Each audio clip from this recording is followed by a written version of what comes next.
Hello and welcome to this edition of the Talanta Eye, where we form discussions from issues making the news. Now, this week, not much has changed in terms of the news hitting headline or what has been getting front page appearance in our papers, and it's the NASA election petition. I think the country is on edge thinking about this, or though activities have gone back to normal, people would like to put this issue to rest.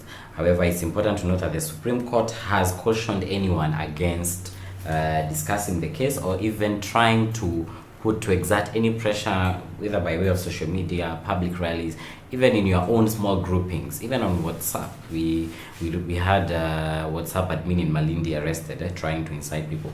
So it's very important that we let the judiciary do what it's tasked with, and we can wait for their ruling and go with that.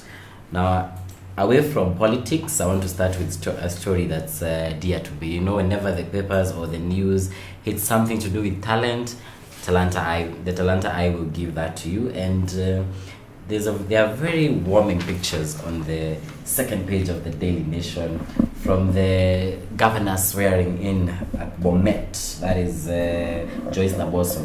The president graced that event, but the president gracing that event is not what got people talking. But there was a lady by the name Maureen Mutai who kept the crowds going. I mean, she is such an amazing entertainer. She's the breakout entertainer of this swearing-in season.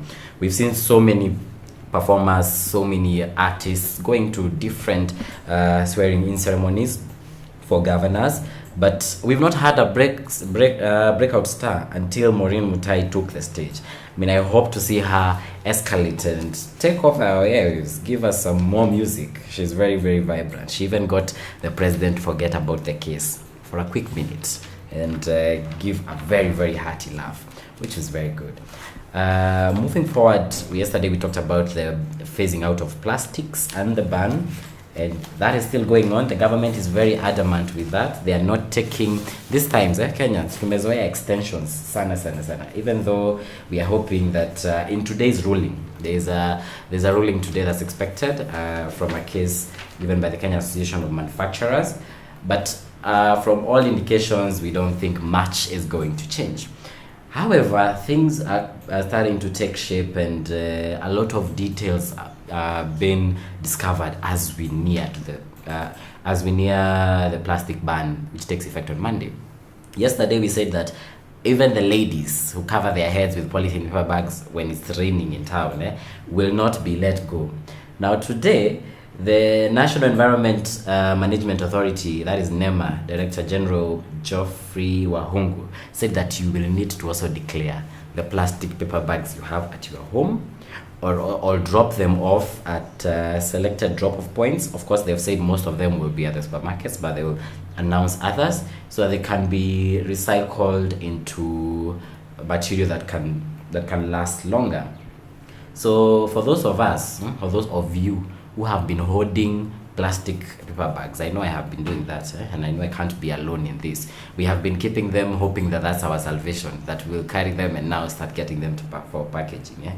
Apparently, that's no longer an option. So we need to attend. I think today's the last day of the exhibition that started yesterday at KICC. We need to attend that and see the options available to us. Speaking at that exhibition yesterday, the Director General Geoffrey Wahungu for NEMA also said that the phasing out might take up to 3 years, because you see, even as the plastic ban takes effect on Monday, then some plastics are still exempt from those for primary packaging of some items, the garbage linings and all that. So it's going to be very interesting to see how this phases out and this goes out. But then you can always count on Kenyans to take a light touch on it. Our Twitter has been ablaze with a lot of activity and discussion around it, but perhaps the one that got me cracking is what are we to do with Vera now that plastics have been banned? Anyway, as you think about that question and engage with me on the comments, let's take a short break. When we come back, I'll tell you more that's hitting the news.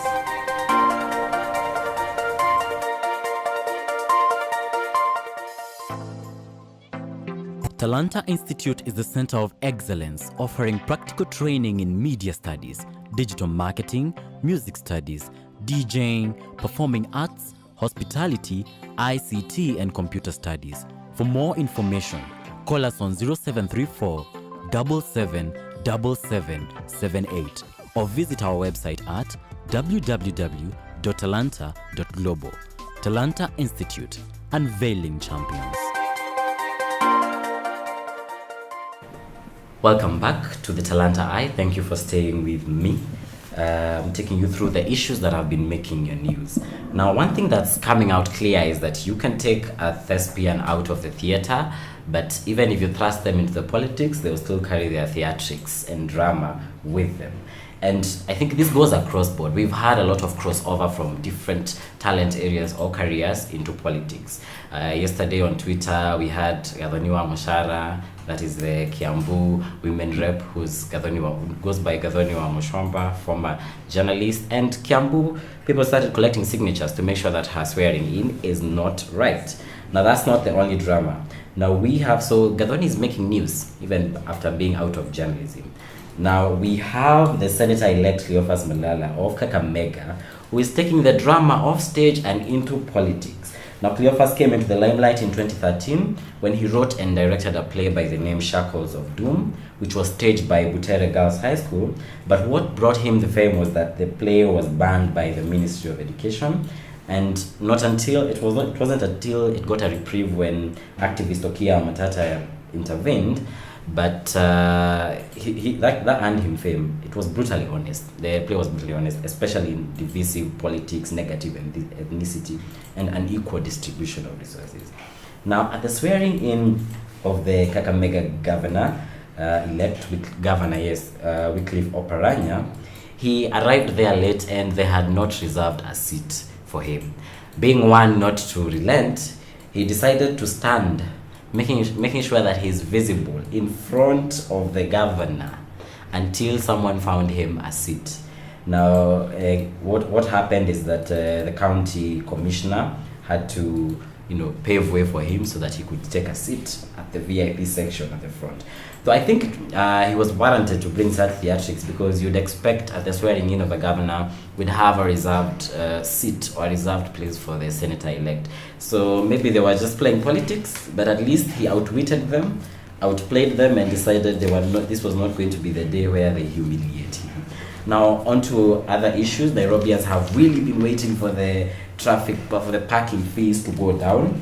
And Sonko is telling them you might have to wait for just a little bit longer, because he explained that for any change to be implemented, the members of county assembly need to amend the county finance bill. And until the MCAs are sworn in, unfortunately not much is going to happen. They said that the parking fee currently stands at 300 shillings, but they promised to bring it down to 150 shillings. That is by half.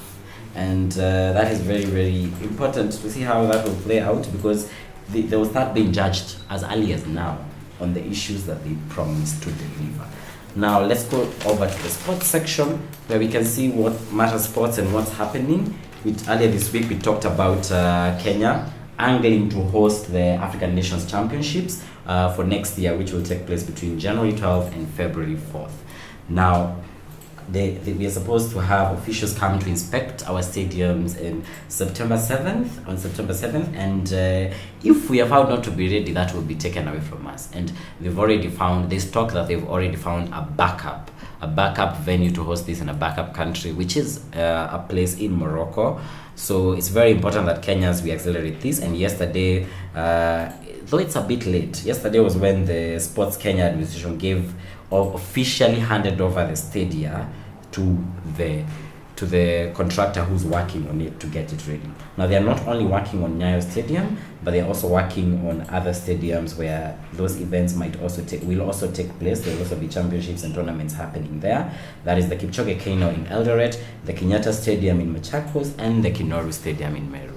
I mean, I don't know what happens in Kenya when it comes to preparation, that we are doing it very last minute. We only have a few days to September 7th, and I fear that with this short time, even if by inspection we are found to be ready, then the work might not really be up to standard. And I think it's important when we're hosting such international games for us to have sustainability. when the improvements or these renovations are made, they should be able to last for a long time, so that even our sportsmen can take advantage of that.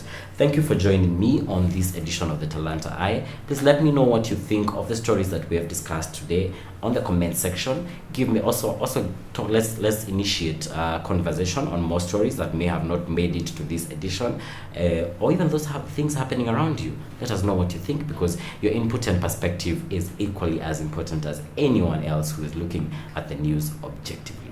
I've been yours, Edwin Kuria. Thank you so much for staying tuned in.